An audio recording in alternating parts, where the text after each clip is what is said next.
How's it going, everyone? And welcome to this review discussion here on GameXplain. I am Joey, and I am joined by my friend Alan. Say hi, Alan. Hi. Hello. How are Hi, you? Hello. Doing great. I'm doing great. We just got out of a movie about an hour ago, and it was a movie called Free Guy. Now, a lot of you people are probably wondering, what? We're not Movie Explain. But, you know, when there's a movie like Sonic the Hedgehog or Detective Pikachu, basically any movie that's based on a video game or is themed like a video game, we got to talk about it here on GameXplain, because it's becoming more and more common lately, because video games are, you know, they're bigger than the movie industry, so naturally the movie industry is playing catch up, and that's kind of what this movie feels like, for better or for worse. Now, of course, Free Guy's not based on a video game in particular, but it is video game themed. But let's be honest, Free City is GTA Online mixed with Fortnite and stuff like that. But if you don't know the plot of the movie, basically Ryan Reynolds plays an NPC trapped in a video game named Guy. I wouldn't say trapped in a video game because he's lived there his whole life, which, as we come to know in the movie, is not very long. So it's basically about him discovering that he is in a video game, and he meets this woman played by Jodie Comer, who kind of leads him to realize what's really going on. There's a whole bunch of stuff mixed in there too. There's the company that creates the video game Free City. We got Joe Keery working in there. Joe Keery, he's come a long way since that Amiibo commercial back in 2014. Man, what a that just threw me for a loop when I discovered that. And Taika Waititi plays the jerk CEO, and we'll talk about him in a bit. But right off the bat, I just have to say, like, the plot of Free Guy, there's a plot in the movie that's not as simple as what I just explained. There is a little more stuff mixed in there that the trailers don't really go into. Not to say, like, the trailers make you think the movie is something that it's not. It's very much what it is, what the trailers make it out to be. So, in that sense, the story is very interesting. It does have a really cool concept. But my initial thoughts of this movie are just that it met my expectations. Like, no, it didn't shrink it. They weren't lower. I didn't come out of this movie lower. Didn't come out of it higher than I expected. It just kind of was. Just right in the middle. Mm-hmm. Yeah. Wouldn't you agree with me, Alan? No, I completely agree with you. Like, they were really smart with the advertising, the marketing. You only really see, like, bits and pieces of, like, the beginning of the film. I almost said game. I caught myself before I said game. I can't believe I did that. But they did a really good job keeping it surface level for advertising. And, like you said, they do kind of a, I don't know if I want to say deceptive, but, like, there's like the plot is a lot more than what you think it's gonna be, and I was kind of surprised. I was almost kind of floored that there was actually even like a B plot to begin with. Mm-hmm. So colored me surprised. Yeah, it's not like a knock your socks off plot. Like, oh my gosh. Oh, we're not talking Kubrick. Yeah, we're not talking Kubrick. We're not talking Orson Welles. We're not even talking Scorsese. But it's an interesting plot, and you know. I also want to say, like, what this movie does well is that it doesn't rely on references. Like Ready Player One relied on references. Of course, the new Space Jam's too many references. Chock full every second. It's like eating candy. You know, you want to eat candy like in certain points. You don't want to just be shoveled candy in your mouth every like 30 seconds. Mm-hmm. I feel like they did a really good job in Free Guy, like tempering that and also treating you more of like, oh, you are a viewer watching a movie. You wouldn't be watching this unless you were into video games or pop culture. We're not going to just treat you like, oh, look here, look there. You know, we're just going to just show you what you want in a proper tone. Kind of research, a little bit, you know. There's a little bit of some stuff in there that, you know, if anybody who follows the industry and actually knows a little bit about developer work, kind of, there's some nuggets of problems in there, but it's fine on the surface level. Yeah, like apparently there are Halo references in that movie, and I totally missed them. Like, the references that are there aren't super in your face. They're a little subtle. There are some ones that are obviously out there. Like, the one reference I'll spoil just right off the bat is the Mega Blaster. Like, it's one of the weapons in there from Mega Man, and it's there for like half a second and then it's gone. Like, it's a weapon. That was still great, though. That was great. I was like, oh, this is a Mega Blaster. Reference right there. And like I was saying, like, They did that, and it still shocked us because the whole movie, yeah, sure, it's supposed to be Grand Theft Auto Online or stuff like that, but we didn't see like solid, like in your face, like look, it's Mega Man until like halfway through the movie, and it floors you immediately because the movie does a really good job setting up its own universe. Sure, it's kind of belongs to references of games, but it's not specifically name dropping games right back after back. You know what I mean? It's great. Yeah, it's really cool. It's about half video game references, half movie references too. Like there's one movie reference that had the whole theater just clapping because they pulled it off so well. I can't even say it. It was magnificent, which also brings us to the celebrity cameos too. They had subtle celebrity cameos. Hugh Jackman said in the beginning. I'm gonna spoil that right away. Gosh, the voice of Hugh Jackman's in the beginning, but not the body or anything. It was like there's characters in here like you'll go, that's gotta be, and then you wait till the credits and you just kind of lose your mind because then there's like 5 more names that you didn't even recognize and you got to go back and watch it again. Yeah, and they're not like it's not like 1 minute Dwayne the Rock Johnson shows up or something. I thought that was about to happen, but it didn't happen. They did something else completely. But it doesn't rely on video game references too much. It doesn't rely on even video game tropes that much. Like I remember in Wreck-It Ralph, like there was a bunch of video game tropes in there, like that guy who kept walking into the wall, but his walking animation kept playing. There was actually a moment like that in the movie, but it's not in your face at all. Dude, it was no, you don't understand. There are multiple. I caught at least 3, and I was just laughing every single time. Even if it's a serious moment, they'll throw in somebody doing some weird gamer multiplayer trope, and it's so good. Keep an eye on the background. If you watch it, keep an eye on the background at all times, or at least on the second viewing. It's so worth it. It is. It was. Yeah, I was looking at the background a few times to see if I could find any of those little Easter eggs. Hey, video game reference there. But it wasn't like Space Jam where you're trying to just look for characters in the background like, I wonder what else they crammed into the background here. No, it was kind of just like, okay, so we're watching the story play out. They have some pretty good action scenes, pretty cool CGI especially. Like it is obviously CGI because it's a video game, of course. I think they did a standard job with the CGI department. I think, it wasn't mind-blowing, but yeah. Yeah, like it was budgeted, but they probably used the budget to their advantage, and they did some really creative, clever stuff that you'd see in a video game, but a little more realistic. I wouldn't say it's like insanely realistic. Of course. I mean, yeah, it is. It's based off of GTA Online mixed with Fortnite. I will always say that because it's like, yeah, it's definitely GTA, but like the floating pickups and weapons and money and stuff ripped right out of Fortnite. Let's be honest there. But also this movie is touted as an action comedy. There's Ryan Reynolds is of course the main character. There's a bunch of other comedic actors in there as well, but I didn't think the humor landed most of the time. I'm going to be honest. Either we didn't have a good crowd, either way. Like, sometimes I find, like, the humor really lands when the crowd is really good. But a lot of the jokes were kind of just... Well, there was a few hits in there that really got me laughing. Especially when a certain celebrity shows up that I haven't seen in years. His appearance was welcome. But other than that, it was sort of just standard sort of comedy that is...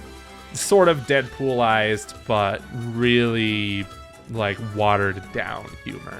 Yes, exactly. There are at least a few jokes in there that kind of go like 20 seconds too long, or there's a linger to the joke and it just does not punch. I agree with you though. There's a lot of like, it's the Ryan Reynolds formula. It works a lot. Like Free Guy wouldn't be a thing without it, but like there's moments in here where you kind of just want to sit back and enjoy the world without Ryan Reynolds quipping about a certain thing, or somebody coming in running and screaming, or just loud a lot of times, Yeah, there wasn't a whole lot of like, I wasn't really invested into the story that much. Like if the comedy doesn't land as much, at least I can be intrigued by a really good story. And, for the most part at the beginning, it really was sort of interesting where it was going. Like, there was a whole lot of, like, company drama involved. And I will say, like, Joe Keery and Jodie Comer, they played, like, a group of indie developers. which got mixed up in the whole big name sort of game that is Free City. So that part was really interesting. I thought it was really cool. That's not really a story we see in movies like ever. But during the middle and even towards the end, I was kind of just not caring as much anymore. It was kind of just like, what's the point of all this, really? Like it's not like the world's coming to an end. Like the digital world might be coming to an end. Who knows? I didn't tell you the plot details just now, but it's kind of just like, oh, the overarching goal that the protagonists have is kind of, I don't know, it doesn't seem very dire, you know? Yeah, I get you. The urgency isn't really there, but they force an urgency onto the plot. I'm not going to, like, spoil it in any way, but there is an urgency.